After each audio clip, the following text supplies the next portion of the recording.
By default, all the participants will be on mute. Any questions to the speaker can be asked through the chat window. Chat window is enabled. You can post your questions there. The program is already live on Facebook. So if you want to share with your friends, you can forward the Facebook link as well, Vishwardhan Kendra Mumbai Facebook page. We are good to start, Dr. Bhole ji.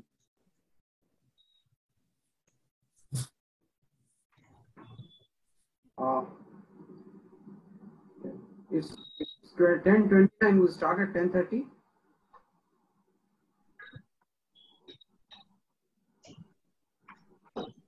Gyanendra ji, is it okay if we start at 10:30? Yes, okay. Yeah. Namaste. Tijari ji. Can you all hear me well? Yeah, we can hear you.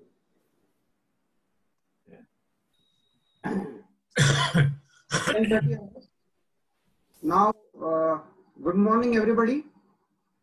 We are starting our Universal Brotherhood Day program of 2021.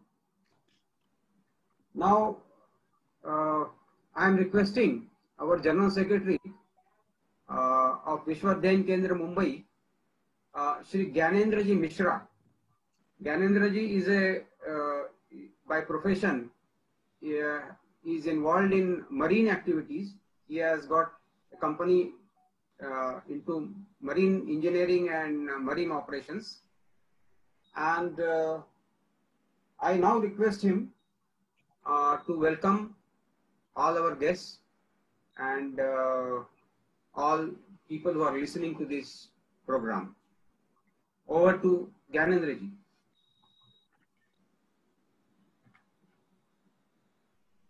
Thank you, Amarji. I hope you can hear me well.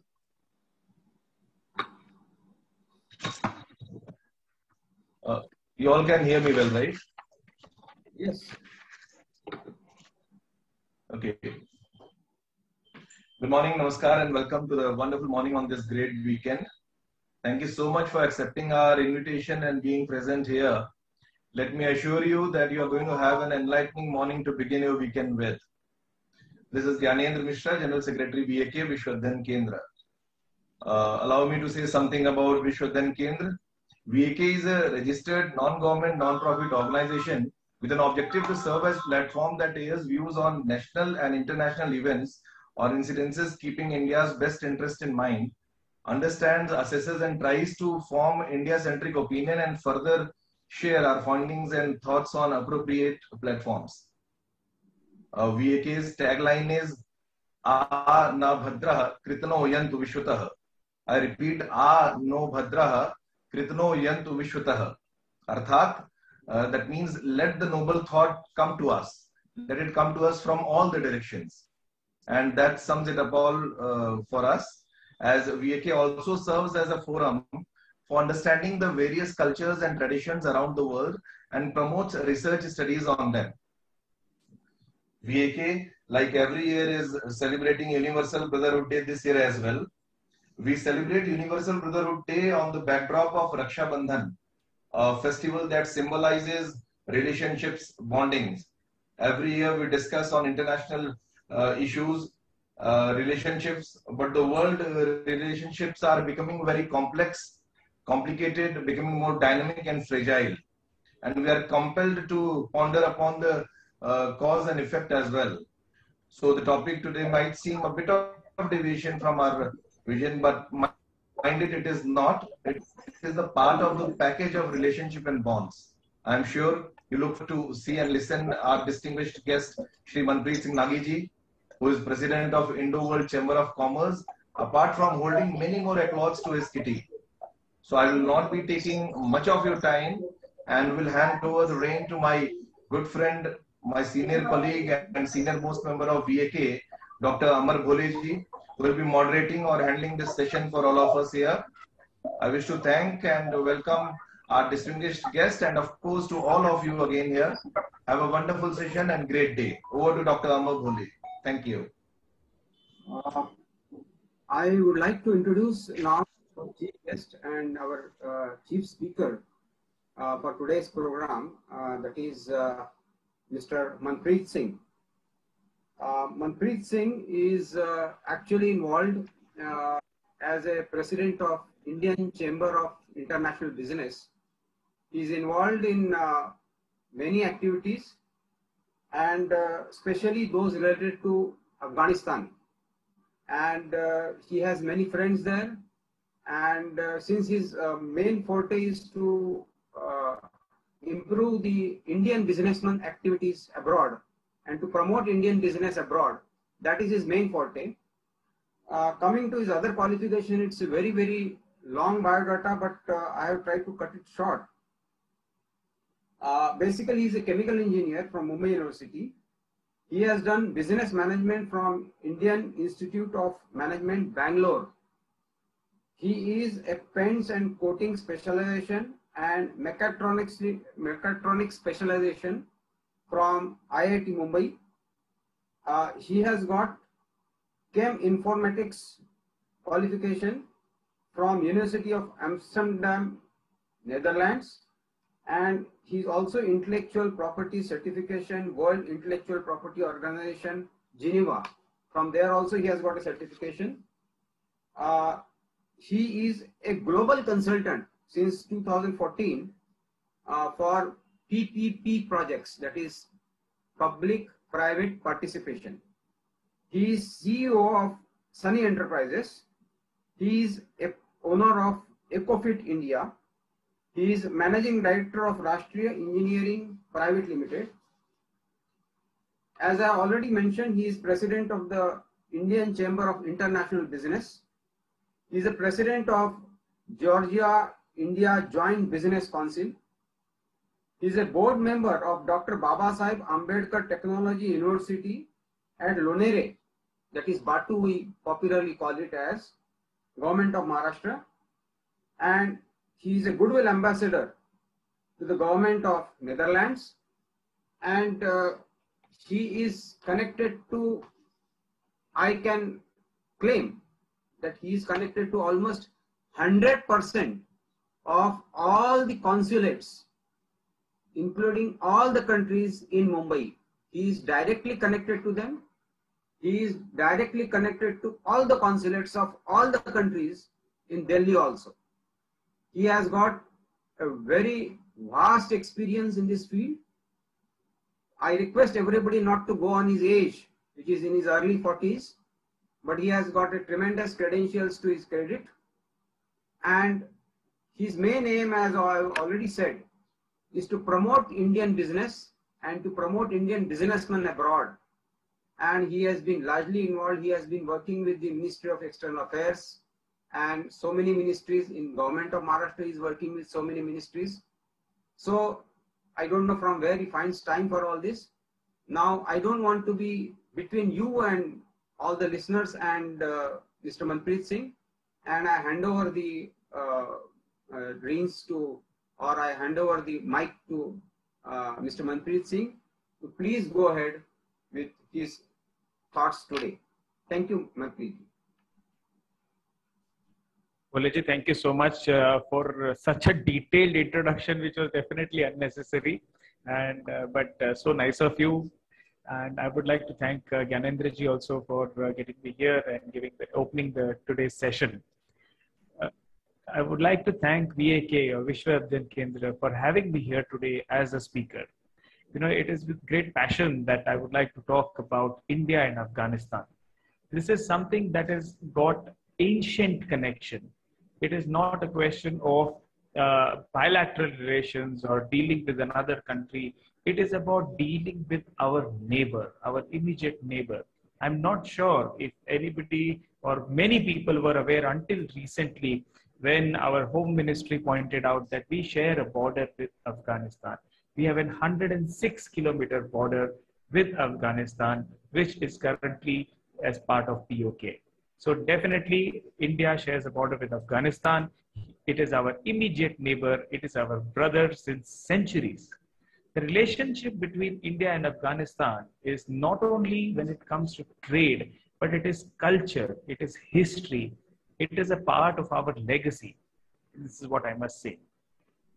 When we talk about making Afghanistan self-reliant, or in our very own Prime Minister Narendra Modi ji's words, Atmanirbhar. So are we capable or in a position to make Afghanistan Atmanirbhar? That is the talk we are going to be having in today's session. It is going to be about today's discussion, where we will talk about having and celebrating the Universal Brotherhood Day with our brother Afghanistan. So this is going to be a discussion, what we are going to be having today. So why me? Why am I going to talk about Afghanistan? My relationship with Afghanistan is not very old. It's just 10 years old, as compared to the relation between India and Afghanistan, which is centuries old. Humble beginning was trade, where we started doing business with Afghan companies, and that's how it all started. But over a period of time, I got involved as part of the bilateral dialogues, the trilateral dialogues between the countries, between India and between Afghanistan, between India, Afghanistan, and US later on, and which culminated in me being part of the Partnership Summit. The Partnership Summit was there as a trilateral dialogue between India, US, and Afghanistan to bring up Indian investments into Afghanistan, exchange of culture, exchange of information, and skilling Afghanistan. So the foundation lies on an Atmanirbhar Bharat in a confirmed manner from 2016, when Government of India decided that it is time to work more strongly, more closer than what the engagement has been in the past. India's investments in Afghanistan is in billions of dollars.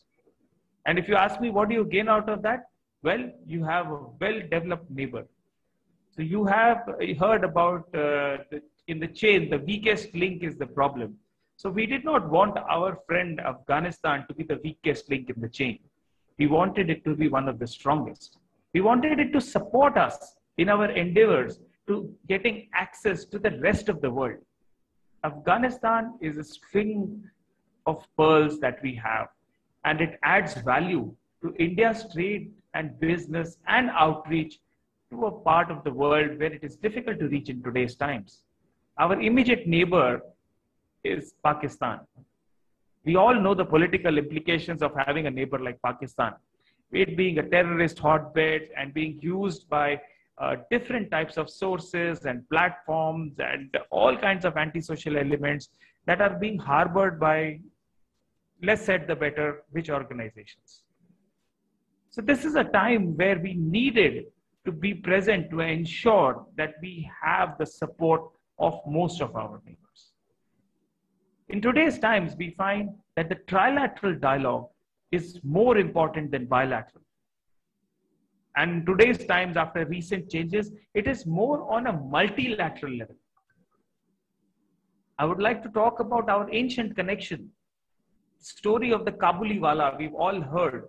It has gone in movies, it has gone as part of history about India's connection with Afghanistan.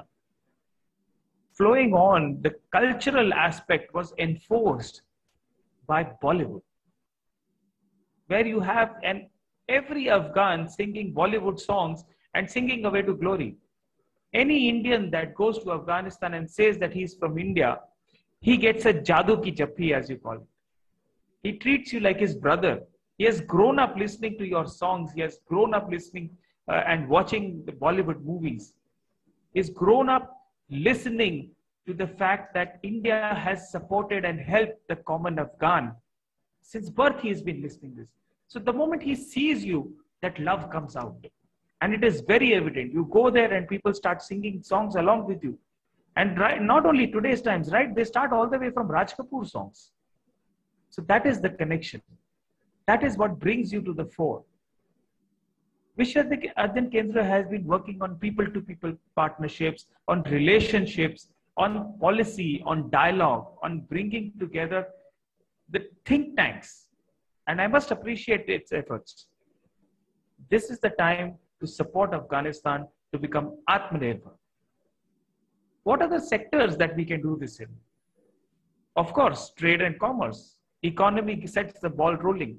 But how does economy come into place? It is from people to people contact.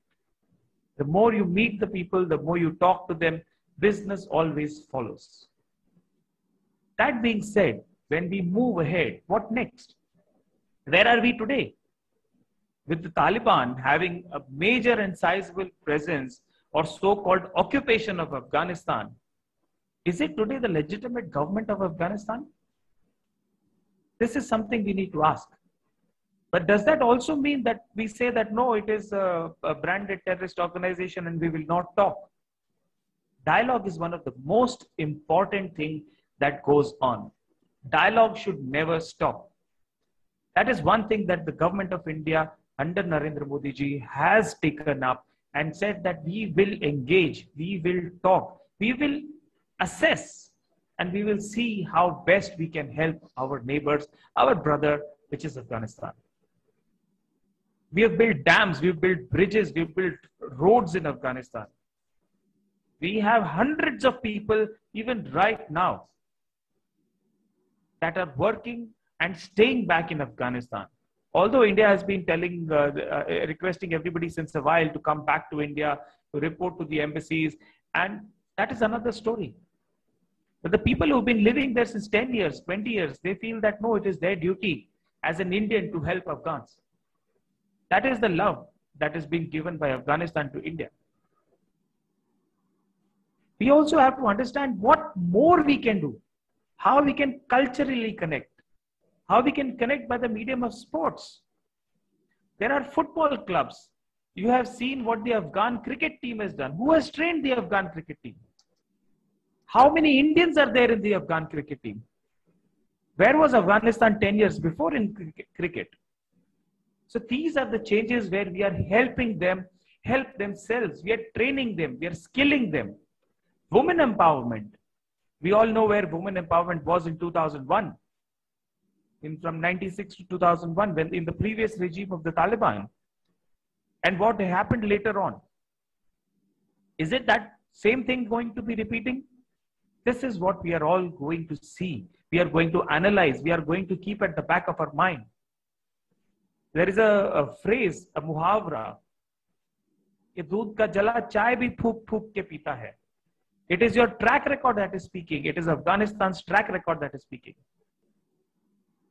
Government of India had left back India's mission and not vacated it. Even when the Taliban took over, we were there. We wanted to be there. We wanted to be there with the people. But overnight, the situation changed and we had to take a decision. The evacuation of the Indian embassy is another story. It is open in the Times. It is open in the news. You can put it up on Google. It was a huge trilateral dialogue that made this possible. There are 3 convoys, as we know, from the general information available on the internet. The first convoy that left there's a distance, it's a straight line between the embassy area and the Kabul airport. The first vehicle left without problem, it reached the Kabul airport. The second was stopped. The third was not let to go out. The Taliban stopped that, sorry, you do not have permission to leave. Is that what the regime was coming to? That there was no freedom of movement. And that is the time where the Indian mission spoke to our Minister Jaishankarji, and they got in touch with the US counterparts and they opened the channel, a dialogue, and the Taliban themselves reached the Indian embassy and they gave a safe passage. They escorted them to the airport. What is the condition of the airport today? There are thousands of people outside Kabul airport dying to get inside. It is having a double wall protection. The US forces protecting the inner wall, and the outer wall is being protected by Taliban. We are reading from the news that, oh, you reach the airport and we will take you back home. But is it possible to reach the airport? That is the question we need to ask. The government of India has taken evacuation efforts with the help of the IAF, the Indian Air Force, and Air India. salute to all of them that has been working in these kind of environments and bringing back our home and our people to home. It is something that comes and it brings to light that how the situation is changing overnight. How does it affect India? We have the issue of Pakistan. We all know the political ramifications that are going on and what has been happening and how there has been absolutely no action on the antisocial elements from the state. If that is the cooperation that we are having from Pakistan, and they are the ones who are so-called dictating terms to the Taliban in Afghanistan, we all know where we are headed. But that being said, the dialogue should be open. We should have a route open. We should have a route that protects India's interests. That is the reason government of India has an open channel. They've been discussing with the Taliban, with the back channels have been open since a while. US has been supporting. We all hear the US has ran away. The person, Ashraf Ghani, ran away. But do we know whether it was part of a brokered deal or not? Your guess is as good as mine. But can you imagine a country being taken over without bloodshed, without bullets being fired? Where are the 3 lakh trained army of Afghanistan? Where is the Afghan National Army? How come they vanished all of a sudden? They were trained, they were well trained on the latest weapons. But they gave up. It is because of leadership which was missing. It was because of, we hear about Ashraf Ghani, how he vanished.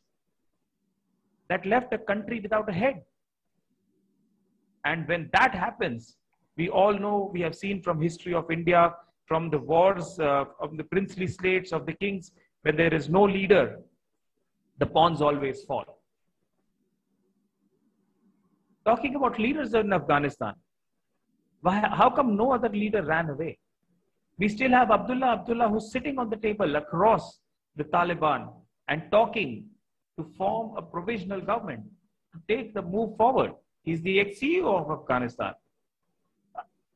Hamid Karzai is sitting there on the table right now. He's the ex-president of Afghanistan. He tweeted very recently that I'm there with my daughters and granddaughters in this country, on this land. So this is something we have to realize, that who is running away, why they are running away. Why we have to see as Indians what protects India's interests. We have to see what is important to India. Government of India has opened up channels. It has opened up the ex-miscellaneous visa to get people back home. Which country has done this? Other than US, of course, I'm saying, but an emergency visa. Imagine a person who's stuck, an Indian who's stuck, an Indian origin, a Hindu, our brother, a Sikh, who's stuck in Afghanistan. He wants to get out. He has a way out today. He has to just go online. He has to open up his phone and just apply for the visa. It takes 5 minutes. That is the facility that India is protecting and giving to our brothers back in Afghanistan. We all know that Kabuli chana, the name itself says Kabuli chana, Kabuli. Kandhari anar. So that is the kind of connection that we have. Our dry fruits come, most of them are coming from Afghanistan. So we have to understand how we can help these people to develop themselves. We have to skill them. We have to train them. We have to ensure that they are taking care of themselves. You can take the horse to the well, but you cannot make him drink water. But we have to take the horse to the well, which we've been doing since a long time. India has never interfered in Afghan politics. India has never interfered in how they run their country. But India has given them the infrastructure, which tells them that now you use this infrastructure. India helped Afghanistan to utilize the Chabahar port. There is no sea access to Afghanistan. India ensured with multilateral dialogue, India has got very good relations since eternity with Iran. We opened up the Chabahar port for trade and transit to Afghanistan. That opened up possibilities. The common Afghan person started exporting and importing. Earlier, there was only one route through Pakistan, through Wagah border, Atari border. At their whims and fancies, suddenly they used to say that, okay, today we will allow your cargo, tomorrow we will not allow your cargo. It is not their father's place to allow or not allow. You are part of an international regime. You are part of a connected world. When you are signatory to something and agreements in the region, and at your whims and fancies, you decide that, oh, today I will allow access to India and tomorrow I will not allow access to India. Why should we fall for that? Why should the Afghans suffer for that? The dry fruits that are coming from Afghanistan are one of the best in the world. India is one of the largest consumer of dry fruits. So should we not get the benefit of the pricing, of the quality? Should the Afghans not get a better price for their product? Or should they be forced to sell to Pakistan and nobody else, and they double the prices and resell it back to India from Dubai or from wherever? So it is the access that we need to train these people. India has been training them on customs rules, on regulations, on certificate of origin. India has taught Afghanistan to say that you have a product called made in Afghanistan on the lines of made in India. We have make in India, make for the world. Today we have made in Afghanistan, sent to India. India is one of the largest trading partners of Afghanistan. Why? Because the people want to work with India. And it is not only a question of exporting Afghan products to India. You see what we have been giving them: machinery, raw materials, and not finished goods like some other countries. We are skilling them. We are making them capable to manufacture their products. We are transferring the technology of make in India to be made applicable to made in Afghanistan. Every year there have been activities within India where we promote Afghan and Afghanistan. We get their people here, we make them sit across the table with the Indian traders, with the manufacturers, that yes, you know, we want this quality, this product, this is what we can buy from you. If you don't have the technology, we will give you the technology. We will give you the machinery. One of the largest fruit and nuts processing plant in Afghanistan near Kandahar has been set up by an Indian company. 400 crores worth of investment in a manufacturing plant. It is with support of India that Afghanistan is standing on a manufacturing roadmap and not becoming like Pakistan, where it is known that even a needle comes from abroad. So this is something that we all need to think. We need to skill. We need to empower. We need to make Afghanistan self-reliant. Atmanirbhar Afghanistan for an Atmanirbhar Hindustan. You know, when people come up and say, oh no, it is a religious country and it is a Muslim country. Why are we labeling it on cultural or religious lines? We all know which are Islamic countries very well in our neighborhood. How come nobody is telling that you change yourself to secular? Why are you calling yourself Islamic? Nobody has right to tell India what to do and what not to do with Indian soil, and whom to deal with and whom not to deal with. One fine person, suddenly one fine country cannot come up and say that, oh, we will allow Afghan products to come to India, but we will not allow India to export to Afghanistan. Why? We have a right to access. The entire CIS region is suffering because of one country, which is not giving access to it. The development of these countries is suffering. From Amritsar, it is just 400 kilometers to CIS, 700 kilometers. It is less than Bombay-Delhi distance. Can you imagine what the region can grow, the possibilities, how Indian companies and how India can help the entire CIS region, Afghanistan, Uzbekistan, Tajikistan. how they can all develop. We can give them machinery, we can give them a huge market. And what is it being stopped by? One country which does not know even how to stand. So as a world body, as a world power, we are now taking the presidentship of UNSC. It is in India's leadership now to ensure that the CIS region grows. They get access to the sea, they get access to the air, they get access to the products. But yes, dialogue is important. It does not matter who is running which country, but the ideology matters. If you really ask me, what is Taliban situation today? Well, they are having a very good, they are not the Taliban that was there 2 decades ago. This is not the same Taliban. This is a well-read, well-educated Taliban. You see their educational qualifications, but you cannot trust them because of the past. You have to look at the future with a perspective on the past. You have to see what has happened in the past to see now is the age of social media, of the internet. You know, in today's surprising world, I'm really surprised at Twitter for that matter, that the Twitter allows the spokesperson of the Taliban to keep on tweeting every second day or every multiple times a day. And you are allowed to tweet and whatever you want to talk about it. But you are having a ban on Trump, who's the ex-president of USA, where you are registered.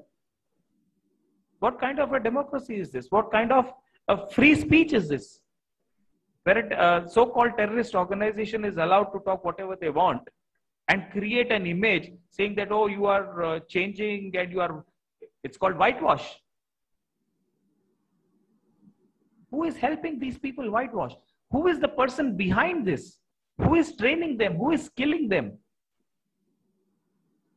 And in the wrong manner, if I may say so. This is what we need to think about. We need to empower the people of Afghanistan to stand up for themselves. Maybe the Taliban is different. Maybe they are good. But they have to prove themselves. They have to prove the change. We're still getting videos and stories. I'm connected on a daily basis. We get videos and stories of the atrocities that are happening right now under the Taliban regime. We all know what is being happening to the flag and how the erstwhile flag is being treated. The people want one flag, the regime wants another, but there is dialogue. We have Abdullah, we have Hamid Karzai, who are talking across the table. Ashraf Ghani said that he would have been killed, but this is not the time that I think you would have the head on a spear, and we are not in the ancient times anymore. But yes, democracy may be managed. It may be possible to sit across the table. India needs to sit on this table. India needs to be a stakeholder in the development of Afghanistan. We have billions of dollars invested. It is our money at stake. It is India's money at stake. It is every Indian's money at stake. We have to ensure that we talk to those people and we tell them and we remind them that this is what we want. This is what we have done for the Afghanistan. You might call, some might say it is vested interest. Why not?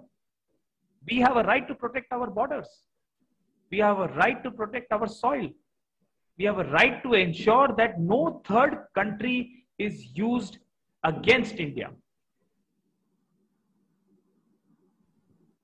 Every country has a different, some people have a presidential system, some have a democratic, some have a vote system. There are various types of systems working in the world today. It is worth experimenting. We have to see what works in Afghanistan, what does not work in Afghanistan. But that only comes with experiment. You have to try and see what fails. You have to try and see what lasts. But you have to try. And you have to keep all the stakeholders in the middle, India being most important. Can you imagine how many veterans of the US Army must be cribbing and crying that, oh, what was it all for nothing? Overnight we ran away. But how do you know that it's not a well-brokered deal? Kabul airport is still very much in US hands. The ATC is controlled by the US. They knew very well beforehand what was going to happen. They have taken contingency measures. But there are some decisions that are never public domain. Maybe this is one of them. So when it comes to India and when it comes to Afghanistan, we have a right to know what's happening there. We have a right to protect our Afghan brothers. We have a right to ensure that the Afghan soil is not used against India by vested interests, by state actors or non-state actors.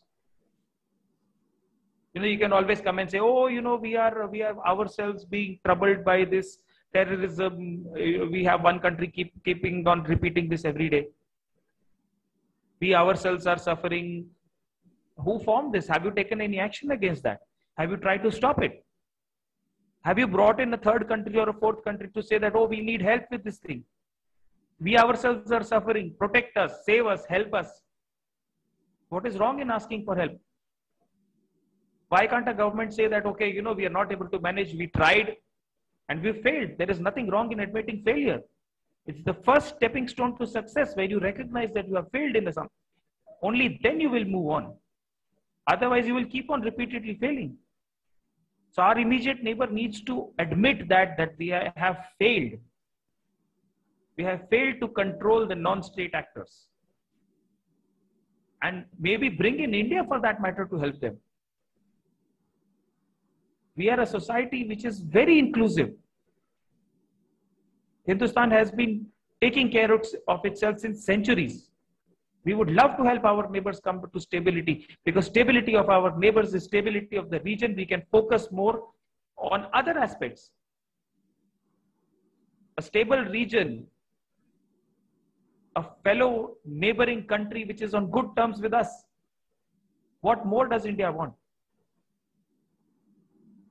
Peace in China, peace in the Chinese border, peace in the Afghan border, peace in the Pakistan border.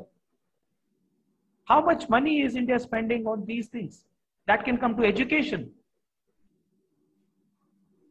And why are we doing that? Just because one country decides that no, we are the best at whatever we do and we know the region better because they are from a particular religion and the neighbors are from a particular religion. So religion becomes an actor, not development agenda. Government of India has been working on the development agenda. We have never interfered, like I said before.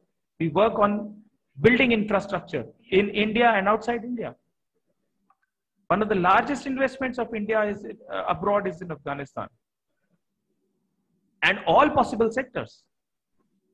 So this is why I say Atmanirbhar Hindustan is making an Atmanirbhar Afghanistan. This is something that we need to focus on. You know, we keep talking about Balochistan. We are keeping talking about nearby countries that are affecting this region. You know, you are making the whole region unstable. If we look at what, for example, Pakistan has done, they formed a port with the help of Chinese interests called Gwadar, where you have given access to China. What access have they given to China? Has anybody studied that? Entire Gilgit-Baltistan, which belongs to India, has been handed over to China for mining. Chinese mobile networks are working there today. The Chinese currency is working there today. And what are they doing? They're mining everything, taking it to Gwadar and taking it either back home or selling it to third country. It is our resources. It is Indian resources. Gilgit-Baltistan is one of the most beautiful places that India has had. This government of today in India has the guts to say that yes, this is our territory. It belongs to us. You have occupied it. This is something that we need to tell ourselves as Indians, that, you know, we need to remind ourselves. It takes somebody in parliament to tell us that we have 106 kilometers border with Afghanistan. How poor is our geography? And there are people who are saying, no, it does not belong to us. It is not ours. It is Who gave it to them? Somebody comes into a house, your house, and takes whatever you want and then say, nahi, ye to hamara hai. Will you allow that? But when they're taking over 106 kilometers, it's like a small city, town, and God knows how many people. Imagine the suffering of those people. Imagine the development that they are devoid of.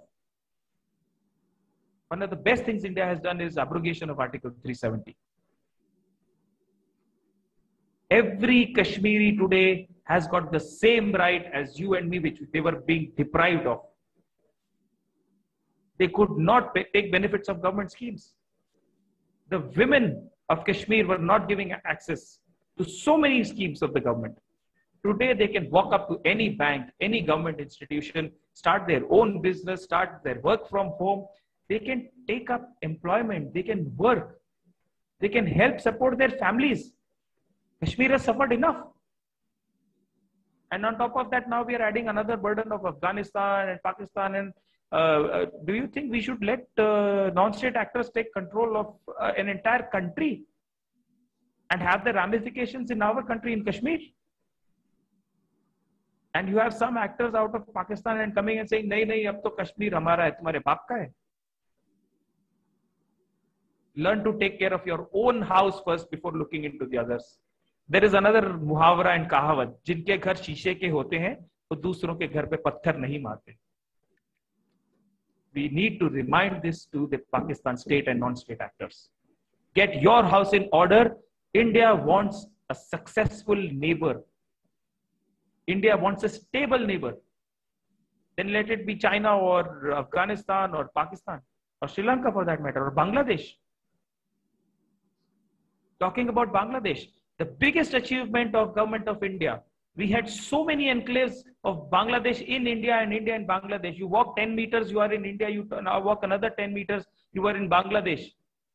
Can you imagine the state of those people where in one house, half is in Bangladesh, half is in India? They cannot take benefit of either of the countries' schemes. We exchanged those enclaves and ensured that this problem is solved. Every day there were border disputes. We solved the border dispute with Bangladesh. Today we are having cordial relations. Today the people of Bangladesh who are living on those borders, they are so happy. You go and talk to them. They tell you what the change has brought in their lives. This is something that we need to understand, what the government of India is doing today, how they are different. You know, we keep saying, "Arey, ye nahi kiya, arey, wo nahi kiya, this is not done and that is not done, that needs to be done, this more needs to be done." Yes, definitely. It is an evolution, it takes time. 70,000 kilometers of roads are under development within the country. 70,000 kilometers. Can you imagine the road network? We keep on saying the Britishers built India's largest rail network. I am proud to say that very soon we will say we will have the largest road network in the world. This is what this government is doing. We are building a road to look under the Look East Act East policy. You will be able to drive from, say, Calcutta to Myanmar, Lagos, Vietnam, Cambodia. Can you imagine what the people will benefit? Northeast. Who had visited Northeast 20 years ago? When you look at those, you realize what this government is doing. Keeping topic today centric on Afghanistan. So I will not go much into the details of the other areas and other neighbors. But imagine if China starts entering Afghanistan and says that, oh, we will build all the bridges for you, we will build all the roads for you. Are they doing it for free? Afghanistan has got oil. Afghanistan has got lithium. Afghanistan has got battery minerals. That is the oil of the future. China realizes this. That is why they are there.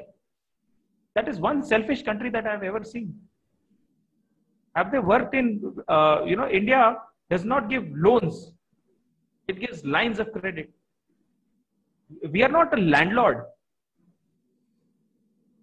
that pay back our money or we will take your country from you. Imagine if Afghanistan falls for that trap, like some of the countries have done that. What will happen to Afghanistan? What will happen to the Afghan people? They do not have to fall in the debt trap. They have to come to countries like India, who give aid, who donate, who skill, who train. I know at least 5 large corporations in India who are saying that they want to go there and skill drivers, repair mechanics, vehicle assemblies, machine parts. They want to train them for forgings because there's metal there. They can develop themselves. They can value add. And what is India's interest? Yes, we might get it cheaper to a certain extent. But is that what we are looking for? Definitely not. A successful and stable neighbor is in everybody's benefit. Would you want your neighbor to start fighting every day at 2 o'clock in the night and suddenly you wake up and you say that mera kal ka din bhi kharab ho gaya? It's as simple as that. You rather have a neighbor who's richer than you, who's more successful than you, who does not even look at you. And you are free to do whatever you want in your own house. And who does not interfere in your house on a day-to-day basis saying that don't do this and don't do that and I don't like what you are doing. Who are you to tell me what I want to do in my house? Looking back and summarizing, yes, dialogue is most important. It does not matter who rules Afghanistan. Let it be the Taliban, let it be Abdullah, let it be Ashraf Ghani, let it be Hamid Karzai. They're Afghans, let them handle their own country. But yes, you have to be a guiding force. India knows the ground realities of Afghanistan. India knows the region well. India knows the heart of the people in this region. You know, we Hindustanis are very humble people. We talk from our heart, not from our wallet. Some countries go and throw money. I will not like to name it. And say, bhai, here's your money and, you know, do this and do that. India goes to Afghanistan and India says that, oh, what do you want from us? How can we help you? That's the difference in attitude. This is something that we have to take care of. These are the things that we need to realize. Well, if you ask me, does India need to relook or rework on our policies to Afghanistan? Yes. Why not? It's an evolving world.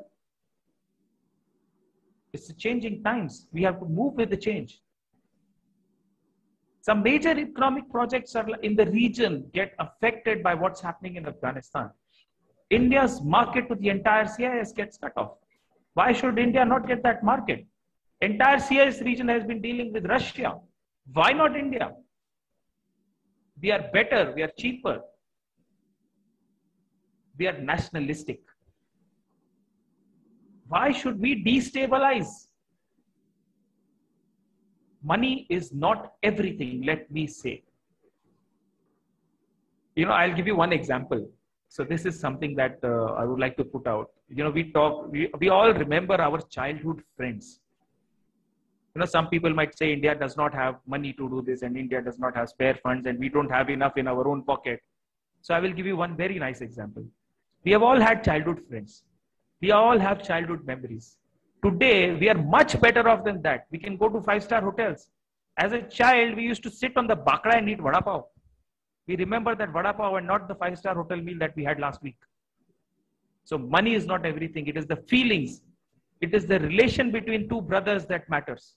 It is the relationship between the two friends that matters. That friend today will go out of the way to help you. But that 5-star hotel wala will not come and give even a thank you note to you. He will stand on your head and ask for your tip. But you go to that vada pav wala there, he is still there whom you had with vada pav 30 years ago. He will say, "Arey saab aap phir aa gaye." He remembers. The vada pav wala remembers, your friend remembers, and you of course remember. You might have money. You might be capable of everything today, but have you got the heart? Have you got the time? So that is what we need to keep in mind. That money is not everything.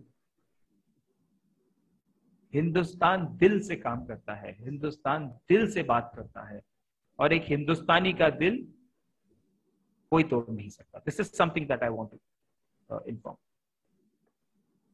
We all have to understand that this is one of the major aspects that we have to cash upon.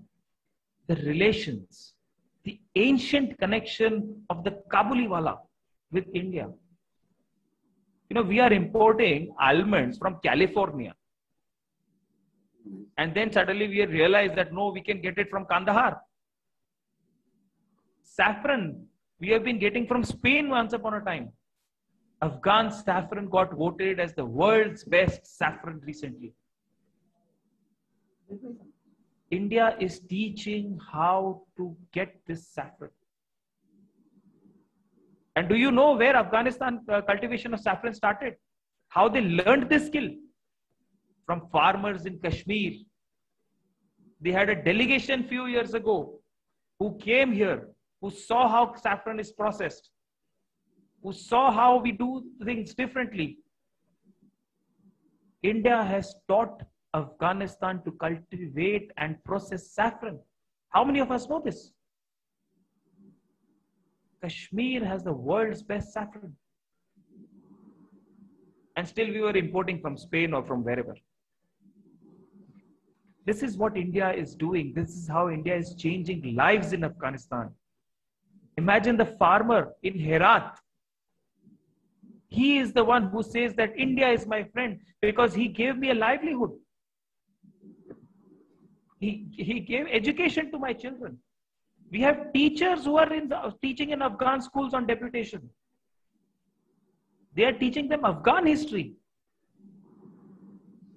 Unlike some people who are trying to wipe off a country's history and trying to say that, no, it has been this religion, it has been that religion. Yes, religion is important, but in your house, you pray to whoever you want. You're free to do that. That is your right. But don't bring it out on the roads. Let it be in Afghanistan or in India for that matter. India is a secular country. It is in India's interest to have a secular neighbor and to ensure that you live your house the way you want. You be Atmanirbhar. You make Afghanistan Atmanirbhar. So with this, I would like to conclude my today's session. And I hope you all found it interesting. Thank you very much. Back to you, Bhole ji.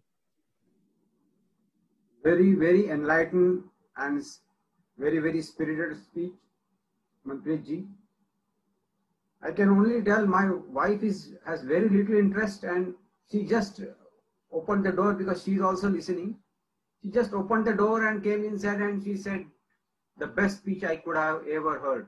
Now that is a comment of my wife.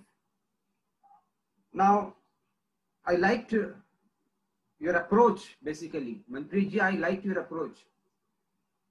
Speaking styles and all that are different for people, but you spoke from inside your heart. We all have experienced this. This is a very, very rare experience. You have focused on India's interest. You have focused on the interest of the people of Afghanistan and on the development of Afghanistan. Normally we see people talking on religious lines that, oh, this will happen, or this, that will happen, or this. You had a very different chord. You had gone to the roots of what a person wants, basically. So thank you very much. There are some questions, and I would like to just remember, because to remind everybody that I had attended a program of Indian Chamber of International Business, where Manpreet ji has arranged that, and he was a coordinator of that program.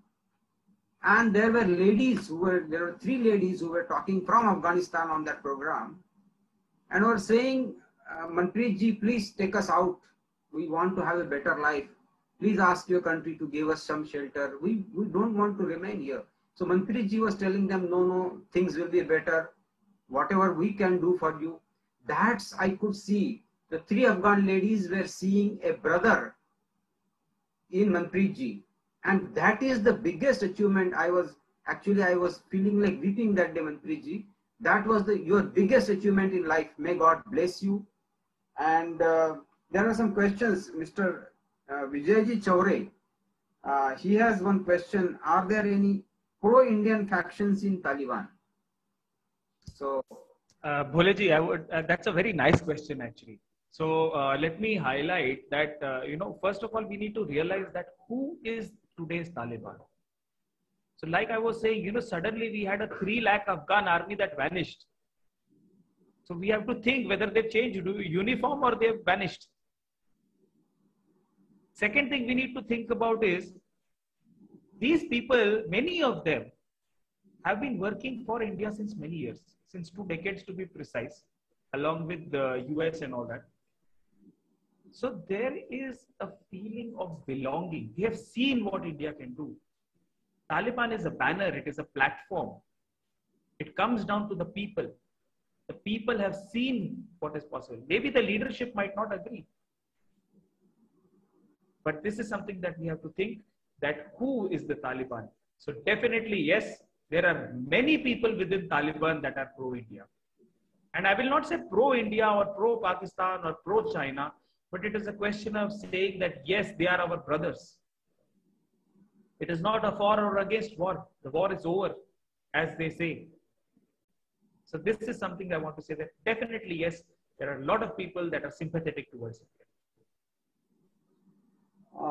Tijareji has asked one question. He says, why relationship becomes an obstacle and based on religion when we have a cultural connect? I found this question very interesting, so I'm asking you. Okay, I will talk with it. I have a habit of talking with examples. So that's how my life has been. And they come mostly from what I see. We have all seen 93, 94 in Mumbai. You have had cultural relationships with a lot of people. Overnight, people have drawn swords, killed each other, and on the basis of religion. One day before, you were sitting in each other's houses eating food. Suddenly you realize that no, he's from a different religion. So it is not the religion that is the problem. It is the people who put religion as a topic in front of you and tell you that, oh, you are from this religion. It is these people that who tell you that, oh, they try to remind you your religion and what you are supposed to use your religion for. You have to realize that religion is something that gives you a sense of direction when you are lost, when you have suffered. For example, there is a death in the family and you don't know how to cope with it. These are the times you go to your religion. You open your religious book. Let it be the Gita or Guru Granth Sahib or Quran. That is where you are supposed to use religion. Or when you are left alone in the world, God forsaken, that never day comes. You have nobody to talk to. You go to your priest. In Christianity, you have this confession. Why is that? Because when you can't talk to anybody, you can talk to somebody from a religion, from a perspective that will set you morally right. But who gives the right to these people to tell you what is right and what is wrong? We are people of free will. God, the Almighty, Allah has all given us free will. We can think. Why do we let other people make our decisions? So similarly, we should not let religion interfere in cultural relations. Let it be in any country of the world. Let it be in your own house for that matter. That being said, I will not allow, I shouldn't be saying this, but for example, a Muslim person to come and tell me that, no, you know, these Hindus are doing this and these people are doing this, and who are you to tell me what to do and what is right and what is wrong? Can I not think for myself? What is your vested interest is what I should ask them. Kal tak to tum the nahi, I had no food to eat. Where were you that day? Today you are coming and telling me that do this and don't do that. I'm not pinpointing on any religion, but majority of what we see around, that is what I'm talking about. All religions preach the same thing. There is one God. That gives you a sense of direction. You open up any religious book. But the problem starts when these state, non-state actors come into your life to tell you that, oh, you know, that whatever you were reading is wrong. 2 plus 2 is not 4, it is 22. And you listen to that 10 times and you say that, Maybe it is 22. That's where the problem starts. Your education has told you it is 4, but just because ABC is telling you that it is 22, you start thinking on those lines. What is wrong with your brains? So I would like to give that analogy for that. I wish to repeat again that reminds me when the 3 ladies were telling you the other day, just 4 days ago, you had that program on 17th. And when they were asking you, they were actually weeping and asking you, please help Manpreet. So they were not seeing a sick man. They were seeing a brother. And that's confidence that you have been able to build in them. I have seen with my own eyes and I have heard that. So I can. Bholeji, I want to point out one more thing of that event. Normally, I don't quote one event at the other, but in that particular event, it was on the 17th. We all know what happened on the 15th. 2 days later, we had Afghan people coming on the platform with Indians talking and telling that India is our brother. And there were some people who were so scared, they had locked themselves in their houses to talk to us. And they had people posted outside their doors. Okay, if somebody comes with a gun, let us know and we shall immediately hide. In that position, they have spoken to us. So can you imagine what an Indian is for them? Like you said, they saw a brother who will protect them when this time has come. One lady, we have a habit in those events. If it is a bilateral event, we play the national anthem of both the countries. We had the Afghan flag and the Afghan national anthem. They started crying. They started talking things on the chat that I can't tell you. They became so emotional that yesterday they were part of a country, they were part of a system, they were part of a flag. They had a national anthem, and today all is lost is what they are feeling. So what is the most important thing, if you ask me what we can give Afghanistan, is one word: hope. If we can give hope to Afghanistan, the things begin from there. There is a question from Mr. Akshay Naik. What will happen to the infrastructure projects? Can you enlighten a little? Nothing will happen. Like I said, this Taliban is not the other Taliban that we have seen few decades ago. They blew up the Bamiyan temples and the statues and everything. So although some factions might have gone to blow up the dam that India has built, but have you seen anything happen like that today? Because these people know what is good for them. They have got, I saw a chat or WhatsApp forward that, for 20 years, they gave it on lease to US and India, and we've built everything for them without loans. So when that kind of a mentality is there, do you think they will destroy their own country? And especially an infrastructure where those people have seen what the water from that dam can do. We have shown them. India has shown the Afghan people. It is the Afghan people who are standing today and protecting those assets. So India's assets are safe. In fact, if all goes well and an interim government is formed, or with democracy or without democracy, if that happens, I would like to see India have a dialogue with there and continue the work of developing Afghanistan. It is in our interest and theirs. One Mrs. Chaya Mishra has asked a question: what will be the future of Afghanistan? I think you have dealt in detail about it, and you have given us all a hope. If you want to add few lines on that question, what will be all I would want to say is when you talk about war and peace, that is never going away. So there will be wars, there will be destruction, there will be rebuilding. Let it be in any part of the world. Sometimes, a few years back, the CIS was unstabilized. Before that, we had Serbia, Europe. So a few decades later, you forget about all that and you start talking about development and you shift the focus to another place. So it will be a better world, definitely. Manpreetji, Vishwa Adhyayan Kendra has been, focus area has been on international relations, on the international scenario. I would like seek your cooperation in future with our programs, with actual participation from the people of that country.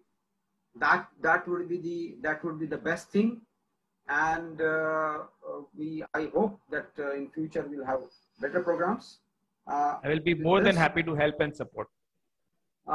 We have itself has drafted some questions. If you can take a few of those questions, if you can, if the time permits. Please repeat, I could not hear.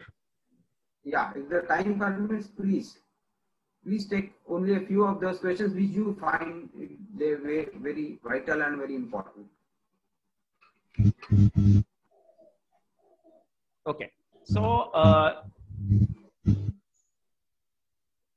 so we have a question from Mr. Mangesh Mugwe. He's saying that Abbas Stanakzai, the head of the Taliban office in Doha, is a graduate of IMA Dehradun. So how is he towards India?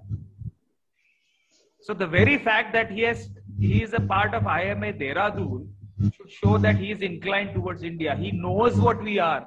He knows what we have given him. I think he should be thanking us for training him.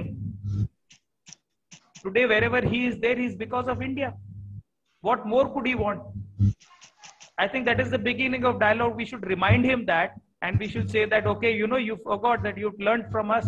We are there to help you. We wanted to train you. We want to skill you to run your own country. We are not interested in running your country. You run your country. Let us handle ours. So that is something that I would like to answer, because that was a very interesting question. Mr.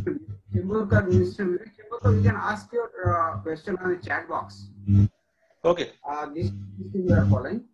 And if what from all these questions which people have been asking, if you want to take some few questions on those lines, I think we are saying you some few questions before to Mantriji. If you can take one or two of those. Vivek Cheburkarji has his hand raised. Yeah, I'm writing but in chat box. So there were few questions I sent you on WhatsApp yesterday. Yes, one second.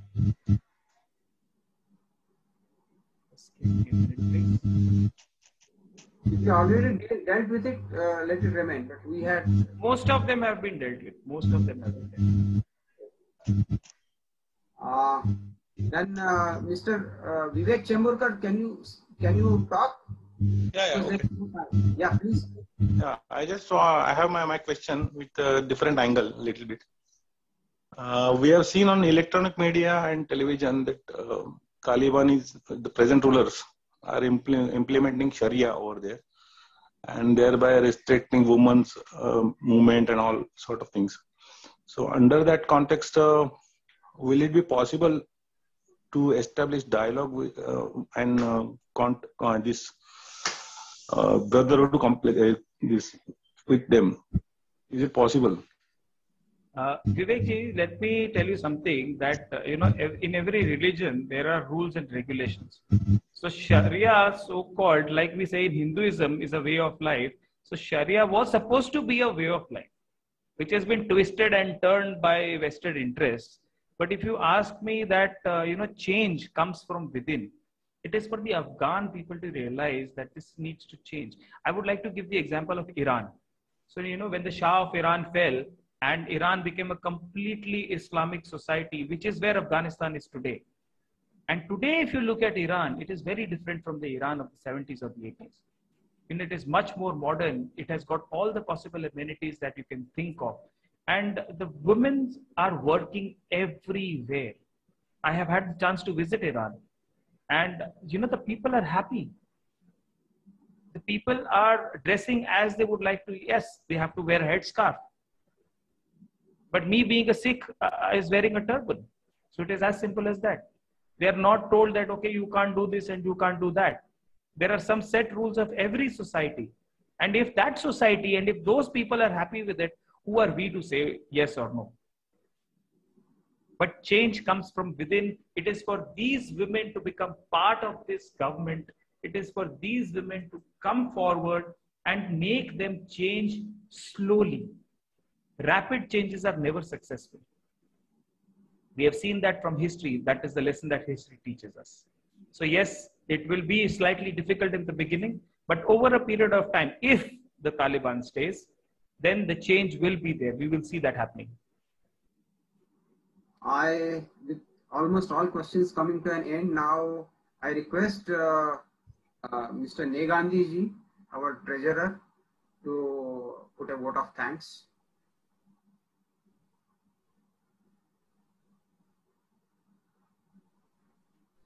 Negandhi ji. Thanks for a very lovely and lively session. जो मनप्रीत जी ने ये बताया, the way he started talking about, how to make our neighbor strong to help India also become stronger. The very basic, like today the exposure of India in financial terms, I being a chartered accountant, I will come to financials. India has invested heavily in finance as well as in culture, developing the relationship on both the fronts. India has really an upper edge compared to any other country that has in Afghanistan. Today we believe, like I remember 2004, when the things were going very, very bad in Afghanistan, and India was the first country which started sending the Jaipur food to the people of Afghanistan who were hurt, injured. People, our team went there, did the measurements, and Jaipur food suppliers worked overnight to ensure that these people were given that support. Today, exactly in a similar situation, the current regime, the current government has started doing that. And we appreciate the support which is being given by everyone. And definitely Viswadhyaan Kendra would also like to be a party to it. Okay, whatever support that is required.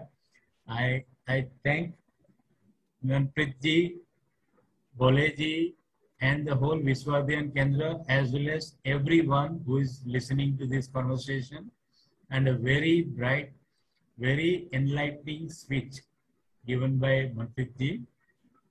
Once again, thank you very much, and all to have a good weekend. Thank you. Just wanted to mention about our President Ajayji Gajaria, who is there, but he has got a sore throat, cannot talk. But he is our main motivating force for this wonderful program. And now I give it back to Sunil Mishra ji.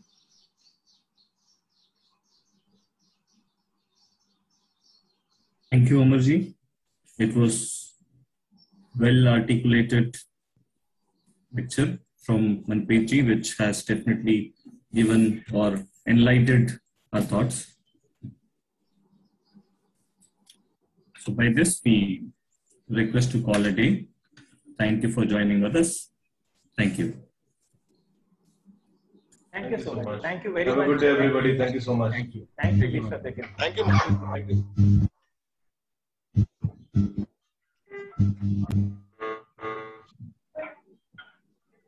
गोरे साहब धन्यवाद। मंत्री